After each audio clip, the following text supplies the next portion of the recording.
My name's Savina Hopkins. I'm a preservation technician here at the State Library. In preservation, our main focus is on rehousing of objects. So we want the objects to be stable, protected, preserved, not deteriorating in any way. Once the items are delivered to the library, they go to quarantine, and there we check them for any contaminants. So I need to look at it from all angles and assess whether there's any pests, mould or dirt. If an item has live pests, it needs to be frozen, but we can't always do that with composite materials. And there are feather elements, there's plastic, there's wood, there's paper and there's metal. We have to ensure that we're not contaminating other items as well as preserving this unique collection. Once the items go through that process, the next step for us is housing of the items.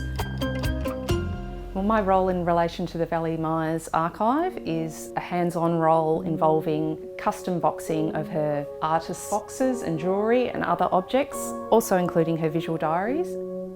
Each object requires a different process. We use stitching, mylar, foam and archival board to provide support.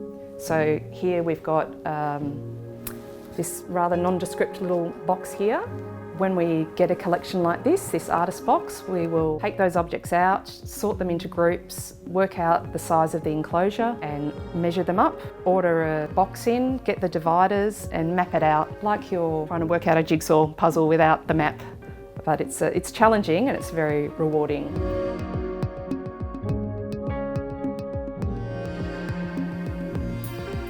Those objects that were in this box, if they had stayed in there, any sort of movement can do damage to what was inside. We've got some shells and feathers and all sorts of things. So when we devise and design these boxes, we limit movement entirely and we're trying to slow chemical and physical degradation. So with the jewellery here, I devised a technique to stop the elements rubbing against each other, in particular these coins, using mylar as little dividers inserted into the foam. And here's an example of one of the larger objects that we have boxed. A box like this takes several days because it has to go through those stages of measuring, design and making all the alterations to the inside to keep the object protected and secure.